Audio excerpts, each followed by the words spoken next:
48 hours ago.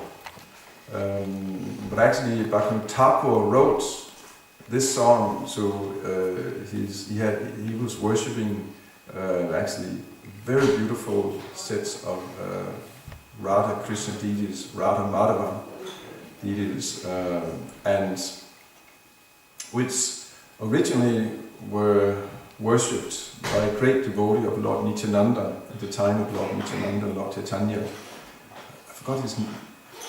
Did you read his name? I don't remember, because I just skipped it through. I didn't have time to go through. No.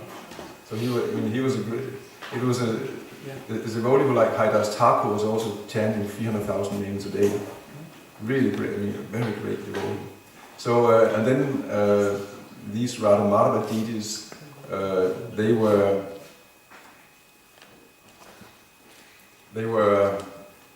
worshipped down through the generations in this family of this great devotee, and until actually they ended up in the village of Choti in Orissa, where Bhakti Thakur, that was actually the village where he was born and lived for periods of time. Bhakti Saraswati Thakur also lived in the village of Choti actually, and there these beautiful deities, Radha Madhava, they were worshipped in one house there. They were worshipped at the time of Bhakti Thakur, they were worshipped in the time of Bhakti Saraswati Thakur. And then somehow everyone thought they had disappeared until there was some devotee, some Indian devotee, ISKCON devotee, was researching and finding out and discovered them again in around 2000. I'm not sure the exact story there, but they were discovered there, and now they are worshipped. I mean, the worship is conducted. Nidumna Swami is in charge of worshiping, and he has a group of devotees in a fund and some means to worship them for. So they are there most of the year in Choti, in Orissa, but 1 month a year in Kartik, which is now. Then they travel to Vrindavan, to Krishna Balaram Mandir, and they are actually on the altar of Radha Shyamasundar in Vrindavan for 1 month, where they worship there. So actually you can go on the Vrindavan temple's website and see the worship there, and actually then you can see, notice on the Radha Shyamasundar altar, you see actually the original Radha Madhava deities of Bhakti Thakur there for this month. Just for you know that? Not all the details. You know? So, now we know a little more. Anyway, I want to just read one verse from Bhagavad Gita and then try to say something about this glorious day today of Govardhan Puja. Here, Lord Krishna, he speaks in the Bhagavad Gita. It's 7th chapter. It's called Knowledge of the Absolute, and it's text number 20. Om Namo Bhagavate Vasudevaya. Om Namo Bhagavate Vasudevaya. Om Namo Bhagavate Vasudevaya. Om Namo Bhagavate Vasudevaya. Namo Bhagavate Vasudevaya. Om Namo Bhagavate Vasudevaya. Kama isthaisthayer vitagyana prapradyante nyandevataha tam tam niyamam ashtaya prakrita niyata svaya. Those whose intelligence has been stoned by material desires surrender unto demigods and follow the particular rules and regulations of worship according to their own natures. Purport by Sri Prabhupada. Those who are freed from all material contamination surrender unto the Supreme Lord and engage in His devotional service. As long as the material contamination is not completely washed off, they are by nature non-devotees. But even those who have material desires and resort to the Supreme Lord are not so much attracted by external nature. Because of approaching the right goal, they soon become free from all material lust. In the Srimad Bhagavatam, it is recommended that whether one is a pure devotee and is free from all material desires, or is full of material desires, or desires liberation from material contamination, he should in all cases surrender to Vasudeva and worship him, as stated in the Bhagavatam 2.3.10. Akama savakarmo va mokshakama udaradi tivrena bhakti yogena yadeta purusham param. Less intelligent people who have lost their spiritual sense take shelter of demigods for immediate fulfillment of material desires. Generally, such people do not go to the Supreme Personality of Godhead because they are in the lower modes of nature, ignorance and passion, and therefore worship various demigods. Following the rules and regulations of worship, they are satisfied.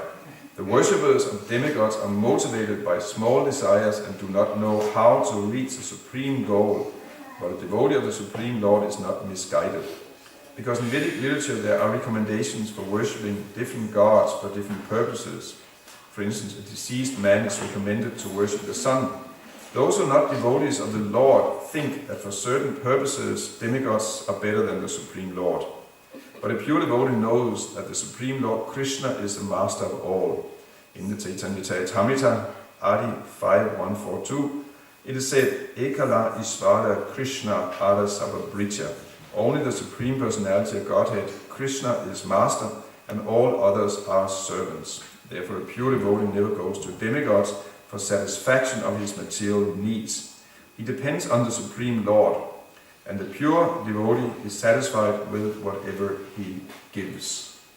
So, that's one of the themes today of when we worship in Krishna and Govardhan Puja, the worship of the hill Govardhan in Vrindavan. The same Krishna who is speaking here in the Bhagavad Gita, who is the Supreme Personality of Godhead, was years before this. I mean, this is Krishna at this point when he's speaking Bhagavad Gita. He has been here on the planet for 120 years, something like that. But this, many years before, Krishna grew up as a cowherd boy in the village of Vrindavan, under very, very simple but actually very wealthy, but naturally wealthy, and very happy conditions. Still, I mean, even though he was acting like a little cowherd boy, he was the Supreme Lord as all the way through. You know, the Supreme Lord's identity is always a Supreme Lord. It's not that he became the Supreme Lord. Sometimes there are those who would say, you know, there are ideas that, you know, you perform some yoga or some process and you meditate and then you can become God. But that Krishna is not that kind of God. He was God from all the time. He's eternally God. God is eternally God.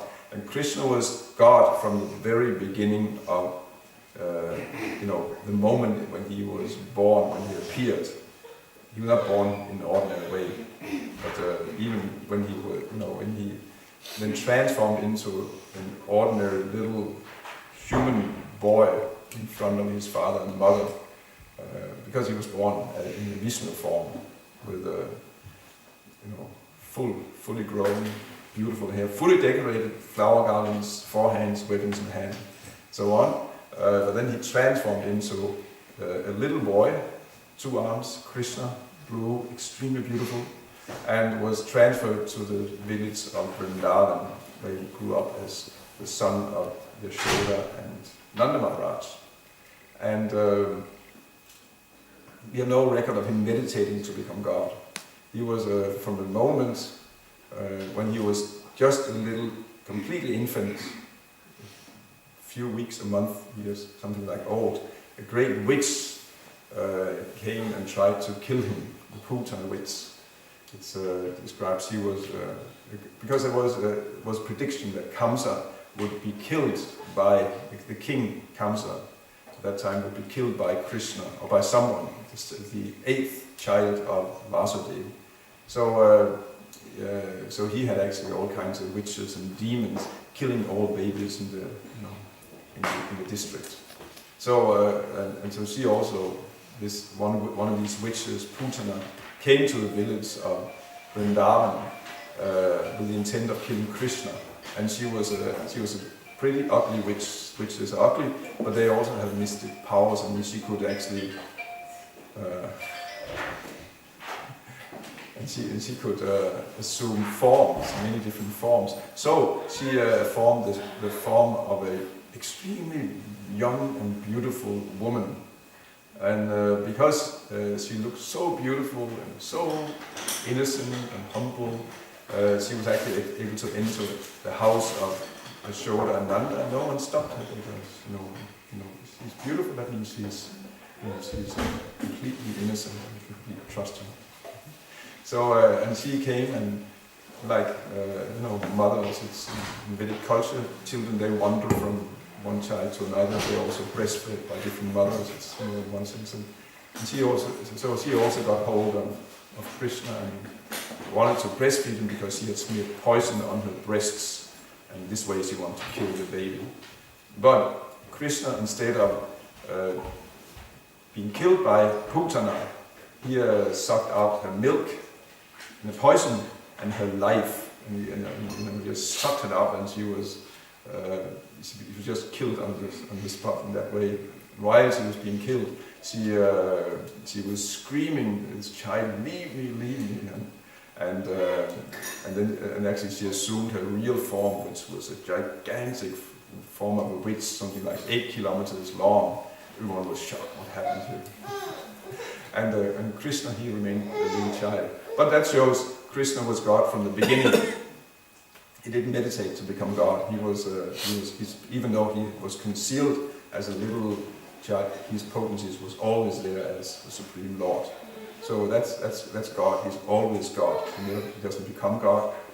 And that we also can be sure if we look at ourselves and we find we're not God right now, then we will not become God at any point. So sorry, that's a great disappointment, but that's just reality. So Krishna, he grew up as a child and performed many wonderful pastimes amongst all the villagers who were the great liberated souls from the spiritual world, but who lived in this. And actually, they have the eternal mood of simple village people who are completely attached, completely absorbed in Krishna. Krishna is their only object of love and worship and adoration and service, and they're constantly absorbed in Krishna, but they're not so much absorbed in him being God. They're just absorbed in that he is the most wonderful boy and person in existence. So. And they have a little hard time even when Krishna is performing different kinds of miracles, like God naturally do. They brush it kind of off. It cannot be Krishna who did that. Krishna pulled down 2 big trees when he was a little boy. Just couldn't even walk. He was just crawling, and he was knocked 2 down big trees. And Mother Yashoda and Nanda Master in the air. They said there must have been some storm suddenly hit here. Even though there was another small boy said, "No, Krishna did it." But then, the adult said, "That's just children. You're just talking. What do you know? It's just bad."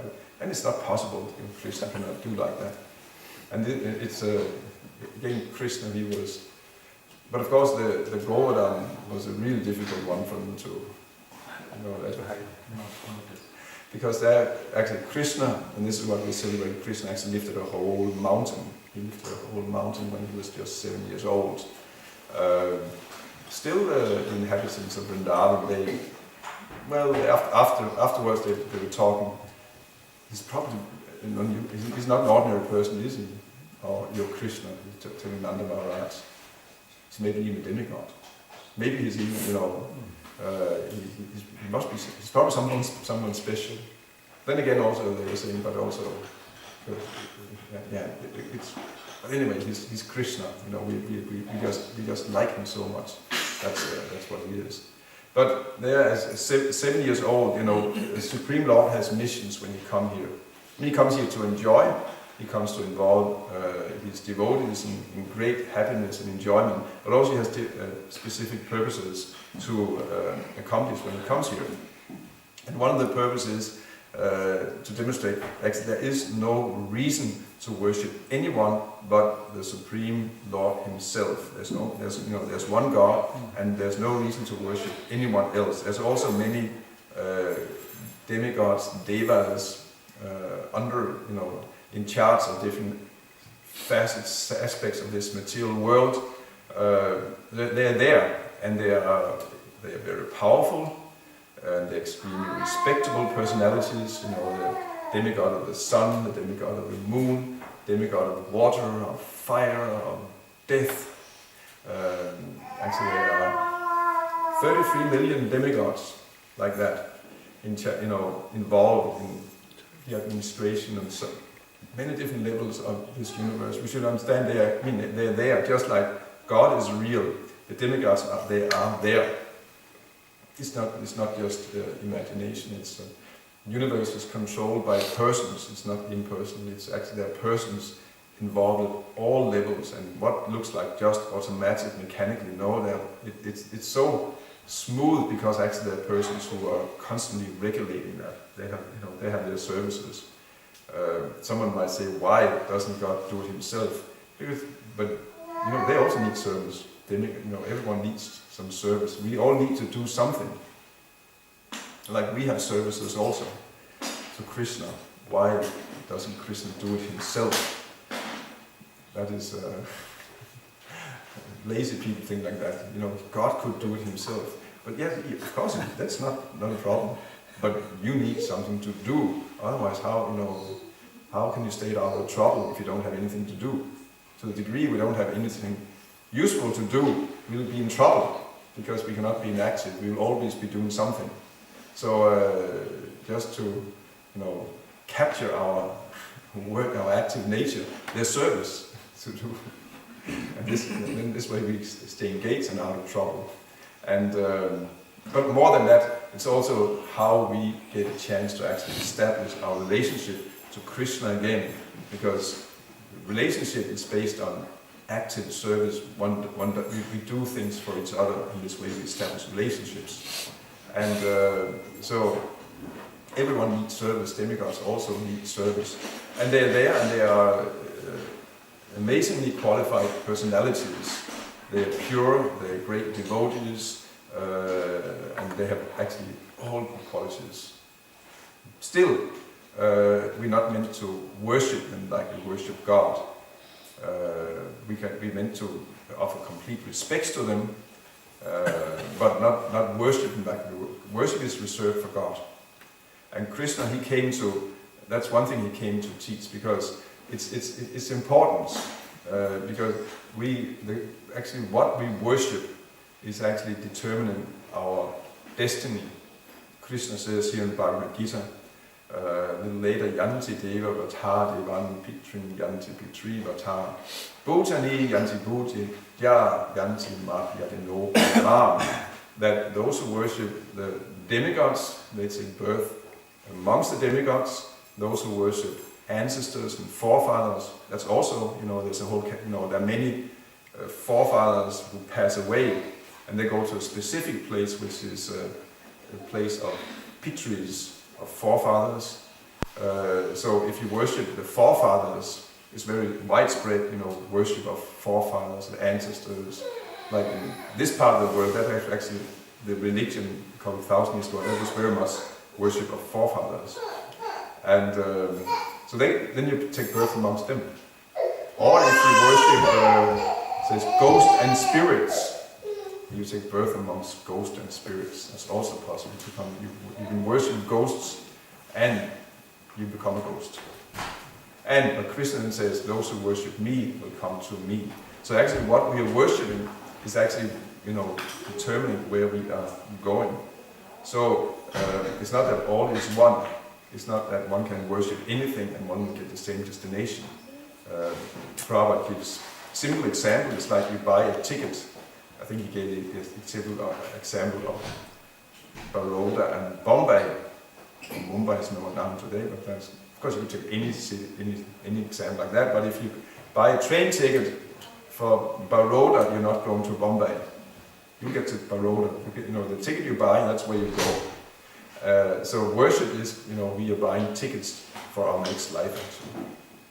Therefore Krishna wants us simply to worship him, not because he is selfish or wants to be worshipped. He's completely satisfied himself, but because he wants us to come to him, to the eternal world, because the difference is the abodes of the demigods is temporary. That's also described here in the Bhagavad Gita.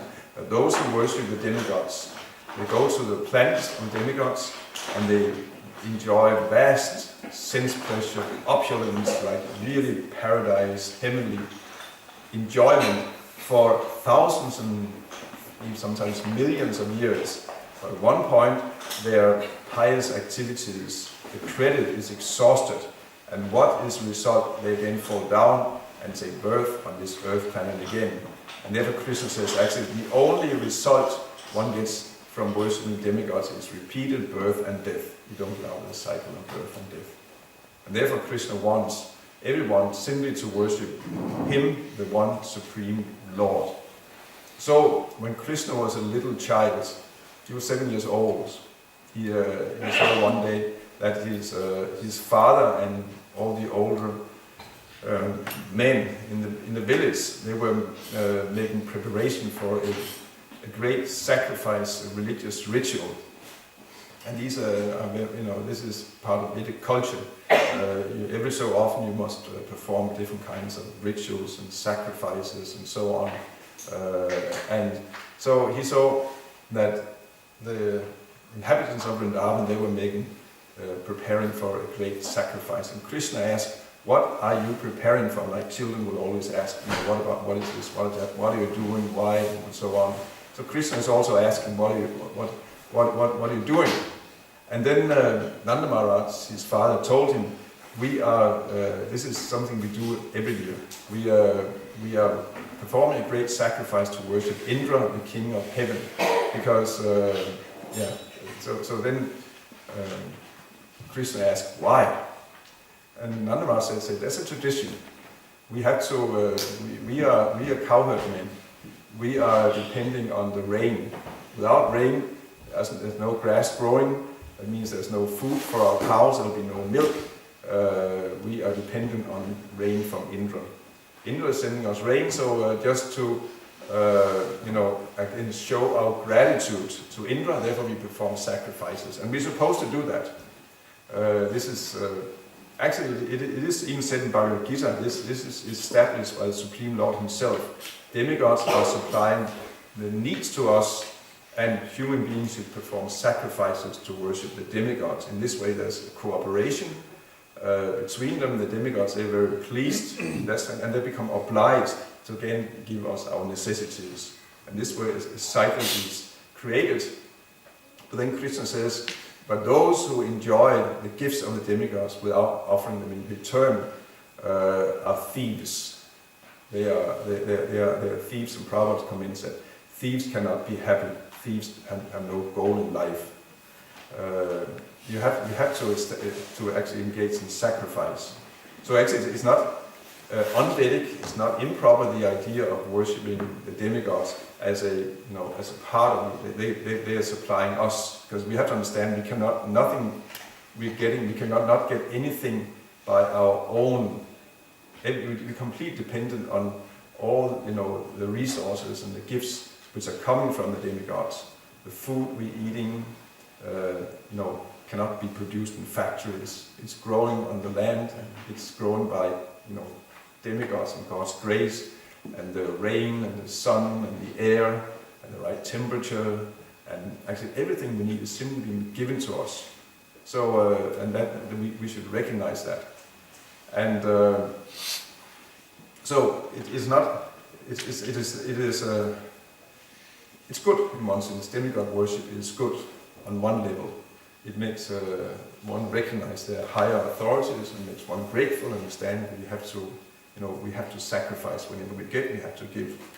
And but again, it's Krishna wanted to show, but this is still on a lower level. You have to, the worship of the Supreme Lord. This is really what we should do in order to achieve the highest perfection in life. So Nanda Maharaj was explaining like that to Krishna, that we have to show our gratitude to Indra. Therefore, we do that. This is our tradition and it's our duty. We must do this every year. And then Krishna, because now he had a straight person mind, he started arguing with his father and actually started speaking tricky philosophy. You cannot always trust the philosophy that comes from Krishna. It's not always correct. Bhagavad Gita is completely correct, just for information. But sometimes Krishna is tricky. So actually here he starts speaking a philosophy that is called Karma Mimamsa philosophy. It's a philosophy that you simply perform your duty properly, and then God or the gods, they will give you good results because you've done your work properly. You worked, like a decent, honest person. You worked honestly, and then the gods must give you the results. Krishna is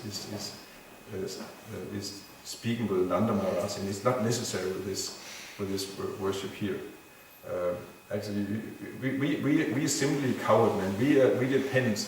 Our dependence doesn't really. Our life does not depend on Indra. We depend on Govardhan Hill and the Vrindavan area. Actually, Govardhan Hill is what was really. He's really supplying our necessities. He's actually Govardhan Hill is called. What is it? It's called the best of all the yogis in Vrindavan, because he is there. He's giving grass, tasty grass for all the cows. There are caves in Govardhan Hill where cowherds boys are taking shelter when it's raining, and it's Govardhan Hill. There are waterfalls. Everything is there. He's the best, and he's simply there. And he doesn't, ask for anything. He's simply there serving everyone. He's the best of all devotees, and we should make a great sacrifice for him instead. And Indra, you don't have to. It's anyway. We are, if you perform your duties, you see that Indra, it's that you have to worship Indra to get rain. No, it doesn't make sense. It's you see Indra. He pours rain everywhere. Of course, it rains here, but also it pours rain over the ocean when there's no need for any rain, and there's no connection there. But we have a connection with Govardhan, and therefore we should worship Govardhan instead. And Nanda Maharaj, so we can also worship Govardhan. I agree to that. Let's have it's a very good idea. So we'll have a sacrifice for Indra. And then we also have a sacrifice afterwards for Govardhan, and everyone's happy. And then Krishna says, "But no, because the sacrifice for Govardhan is a big, is a big thing in itself. We cannot do both. We don't, if you perform for Indra, actually there'll be no more grains or anything left for Govardhan, and no time and like that." No, it means you have to, if you want to perform worship of Govardhan, then we don't have time for Indra. Then finally, Nanda Maharaj says, "Okay, I agree. Let's have a Govardhan sacrifice instead." And that's what they do. They actually make, and this is actually today. This very day today is the day when the inhabitants of Vrindavan, on Krishna's inspiration and desire, they actually performed a great worship of Govardhan, of